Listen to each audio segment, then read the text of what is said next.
Okay, we're going to take a look at the game Bonaparte at Marengo, done by Bowen Simmons in 2003. I've been wanting to get this game for quite a long time, because I'd tried the designer's other games, The Triumphs of Napoleon, which is the Battle of Austerlitz, and more recently The Guns of Gettysburg. But this game is hard to find, and thank you, Lance, out in Saskatchewan, for selling me your copy. The copy arrived fine, and the game certainly is a lot of fun. We're going to look at the board, the pieces, and I'll tell you a little bit about this fascinating system from a designer who really thinks outside the box. These games by Bowen are quite different than any others I've seen before. This is a picture of the box for Napoleon's Triumph, which was the Battle of Austerlitz, and does expand on Bonaparte at Marengo. The other title, as I mentioned, was Guns of Gettysburg, Civil War title, of course, and the system was expanded even more. And these are not games for the beginner. They are quite complicated. So let's take a look at Bonaparte at Marengo. Before we look at the game Marengo, we might want to look at this military atlas of the Napoleonic Wars, which is very good, by the way, and to see how the Battle of Marengo went, so we'll have an understanding of the game itself. Now, overall, the situation is this.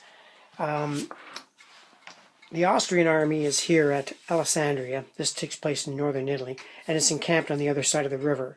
Napoleon's forces, and this is a very young Napoleon now, it's only 1800, is camped in this vicinity with his forces rather scattered. In this sense, it reminds me a lot of the Battle of Shiloh. The Austrians cross the river, attack Napoleon's forces, and drive him back. Napoleon then has to call in all his separated forces under Boudet and Monnier, Laon, and counterattack, if he can, the Austrians. But the Austrians really do catch Napoleon by surprise here. They drive his forces back, and back here you can see Napoleon is in dire straits. And by early afternoon, the Austrians figure they've won the battle, they've pushed Napoleon back, and foolishly the Austrian general leaves the battlefield, returns to Alessandria, figuring he's won the battle.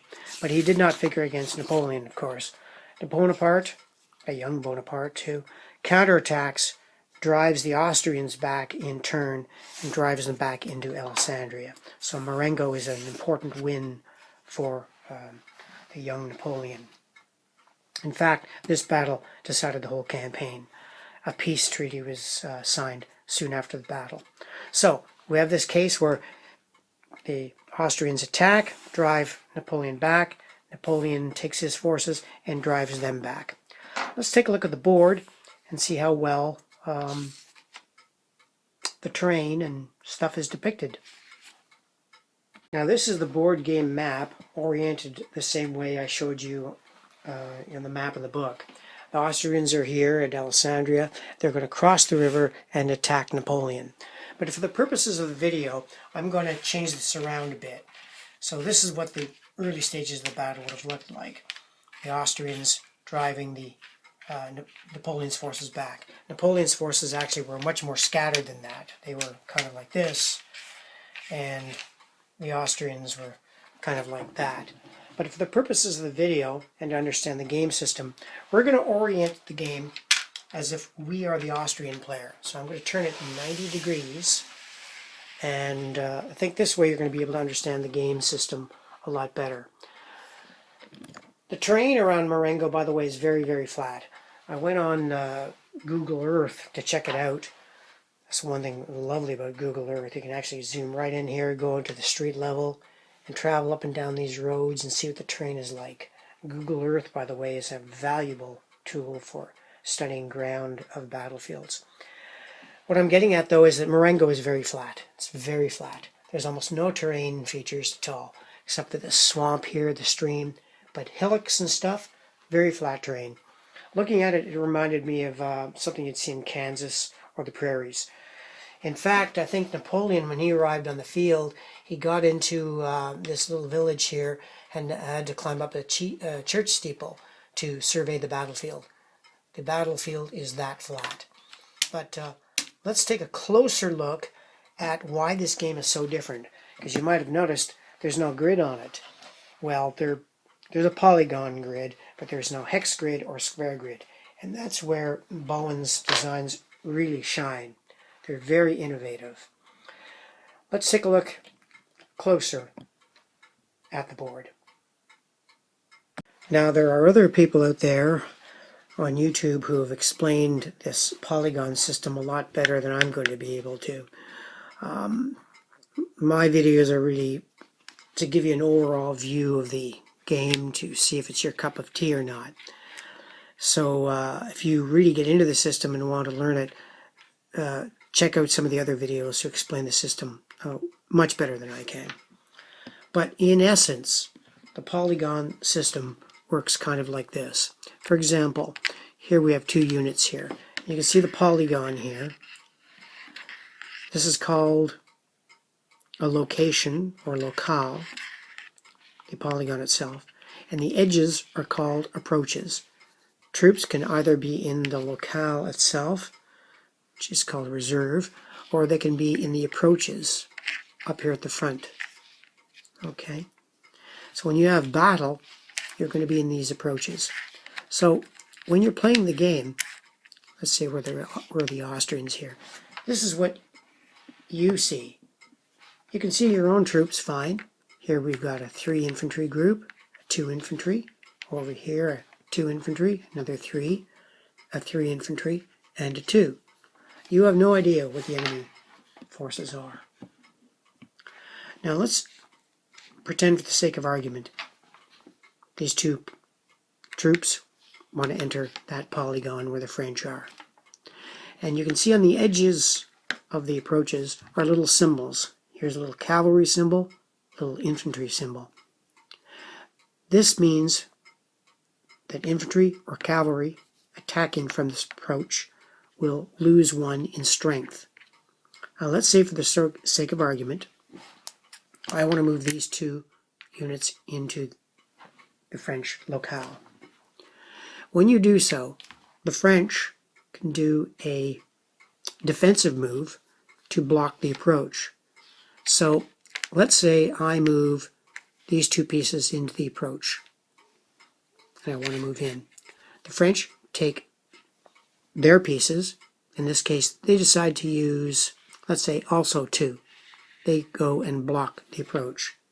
Now you will do an assault. So what you do, because the approach, there's only one approach, the attacker can pick 1 unit only. In this case, I'll pick my 3 unit, and you expose it. The French player, remember, I'm not supposed to know what he's has, would take his best unit. For the purposes of our video, to show you that you can play it solitaire, I'll just pick this one and see what it is. It may not even be logical because we don't even know what the size of these are. We turn it over and it's a 2. Oh, okay. All right. So we lose 1 strength point here because we're attacking across this stream because there's a little infantry symbol.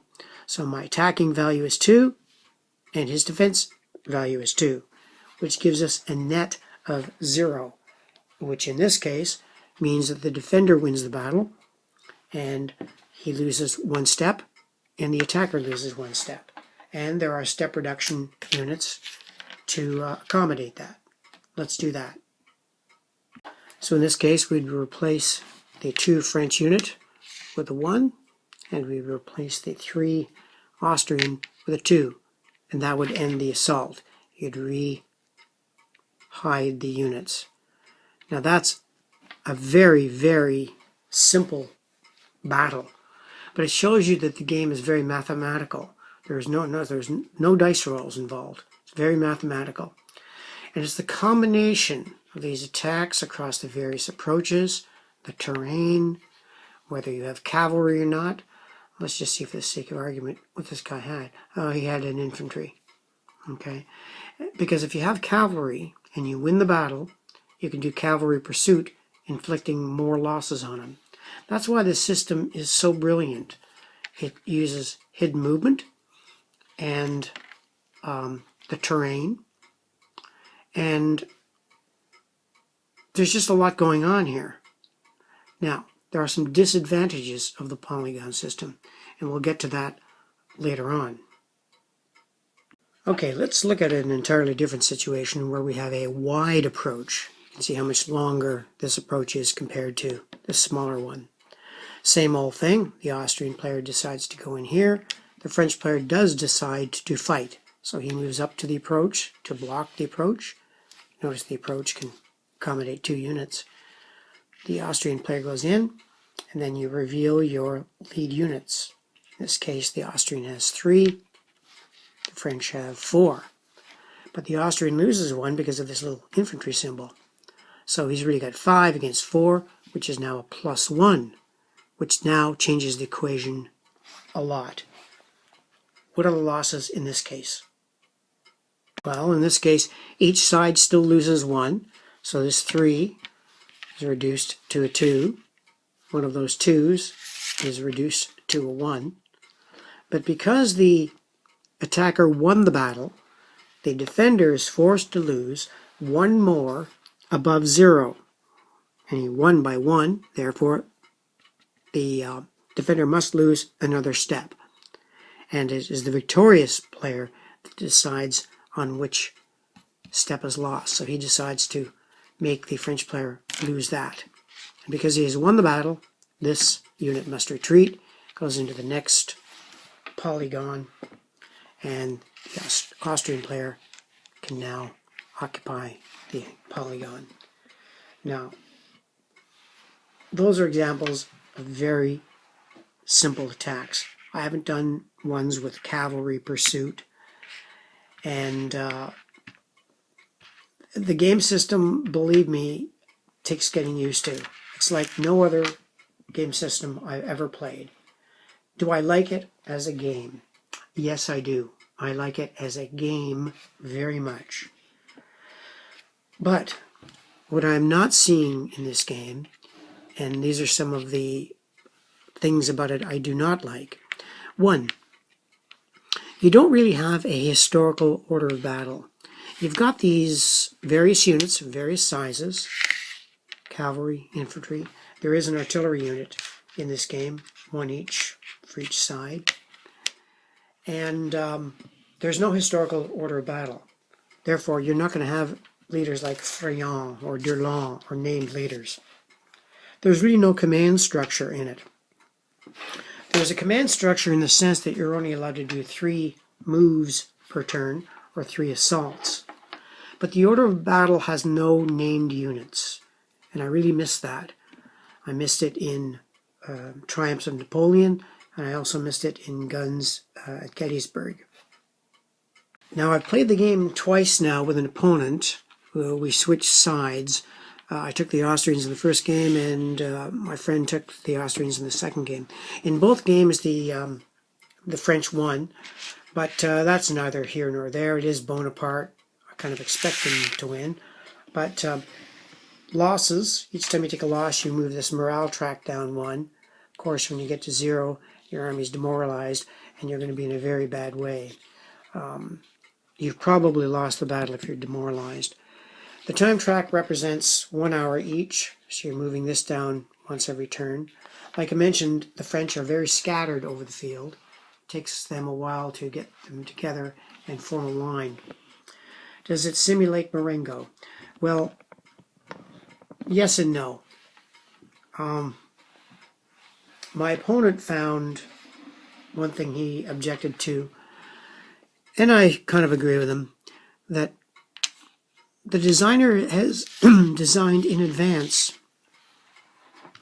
where your men can go and where they can face. So you have to move using this polygon structure, and you don't always get lines that look quite linear.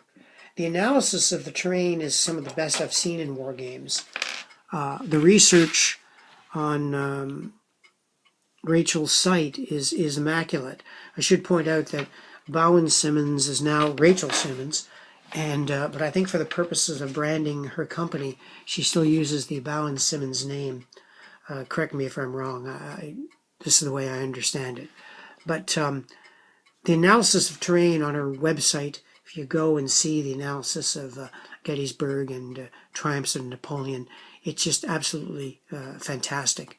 A mine of information is on it. So this system is a great system for having a great game. I love it as a game. But somehow, just not having named units, no historical order of battle, takes away a lot for me. Now, on top of that, how well does it simulate Napoleonic combat? Well, I can't say it simulates it very well because it's really a game, and a good game at that, but it is just a game. There's no interrelation of the cavalry, the infantry, and the artillery. It's not Napoleonic combat. We don't really see the combination except in the cavalry pursuit. I got to admit that part of the game is pretty good. But this same system is used for Gettysburg, battle fought, 80, 90 years later, 60 years later.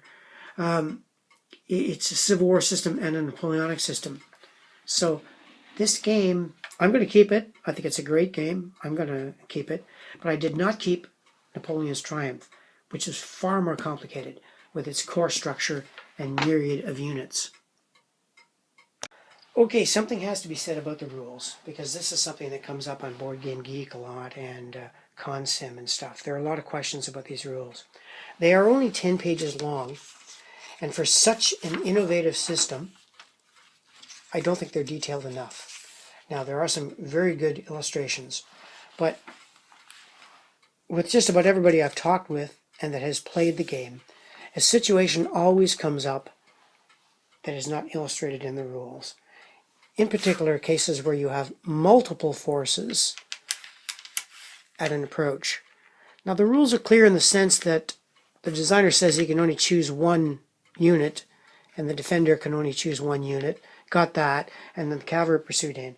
The rules are there. They're there.